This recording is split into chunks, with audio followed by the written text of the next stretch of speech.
मैं तो आप सब लोगों से हाथ जोड़ के एक निवेदन करना चाहता हूं कि रामगढ़ विधानसभा का चुनाव 13 तारीख को होना है। मैं प्रत्याशी बनकर आपके बीच में हूं। इस चुनाव की अभियान को आप अपने हाथों में लें। इस चुनाव को आप ही सुखवंत बनकर लड़ें, तभी ये चुनाव ऊंचाइयों पर जा सकेगा, क्योंकि अकेला व्यक्ति कुछ भी नहीं कर पाएगा। एक टीम वर्क के रूप में मैं चुनाव लड़ना चाहता हूं।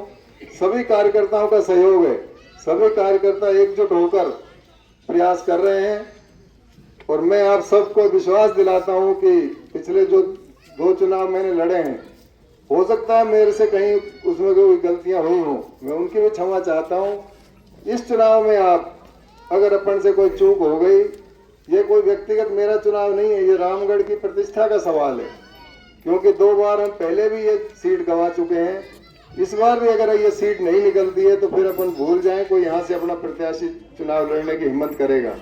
तो मेरा आप सब लोगों से ये कहना है कि आप कोई भी छोटा मोटा कोई मतभेद है, पहली बात तो है नहीं, उसको भुलाकर सभी आशीर्वाद दें, समर्थन दें और मैं आपको भरोसा दिलाता हूं कि मैं आपके मान सम्मान में कोई कमी नहीं आने दूंगा। ये चुनाव एक तरह से अपने को डबल इंजन सरकार में शामिल होने के लिए भी है, क्योंकि दिल्ली में हमारी सरकार है, राजस्थान में हमारी सरकार है और केंद्रीय मंत्री और यहाँ से लोकप्रिय सांसद भूपेंद्र यादव जी का भी समर्थन हमारे साथ है, उनका आशीर्वाद भी है, वो लगातार इस पर नजर रखे हुए हैं। अगर आपका जनप्रतिनिधि विधानसभा पहुंचता है तो इस विधानसभा में विकास के लिए नए आयाम खुलेंगे, बड़ी योजनाओं को हम ला सकेंगे। जैसे कि एमएलए साहब ने बताया कि भूपेंद्र यादव जी जैसे बड़े नेता हमारे सानिध्य में हैं, उनका सानिध्य हमें प्राप्त है,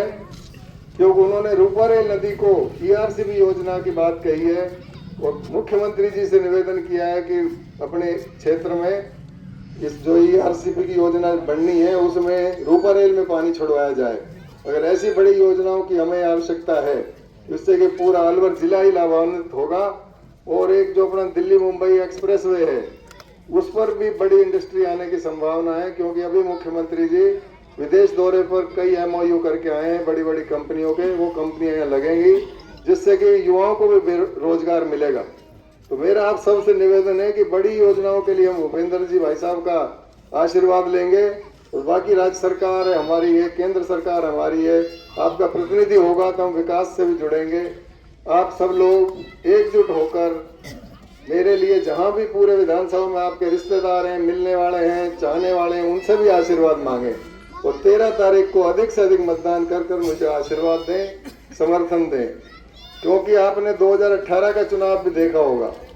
उसमें जो ये प्रत्याशी हैं इसकी माताजी चुनाव लड़ रही थी, तो वो तो टाट फोड़कर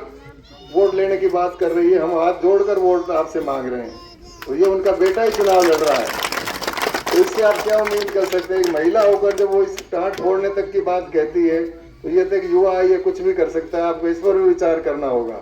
तो मैं आप सब लोगों से आशीर्वाद मांगता हूं और जो पिछला 6 साल का भ्रष्ट तंत्र रहा कांग्रेस का, उसको देखते हुए हमारी पंचायतों के पुनर्गठन जिस तरह से किए गए, हम उसमें भी सुधार करेंगे,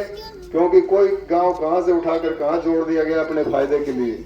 तो मेरा आप सबसे निवेदन है, इन सब चीजों को सुधारने के लिए आप मुझे आशीर्वाद दें तो 13 तारीख को अधिक से अधिक मतदान कर, क्योंकि 12 तारीख की देवउठनी 11 भी है, उस दिन सावे है, उस दिन आप शादियों में जरूर जाएं, लेकिन शादियां शाम को ही रात को निपटा कर या तो रात को आए या सुबह जल्दी आकर मतदान में भाग लें, जिससे कि रामगढ़ में कमल का फूल एक बार दोबारा खिल सके। आप सब लोगों के लिए बहुत बड़ा मान सम्मान किया।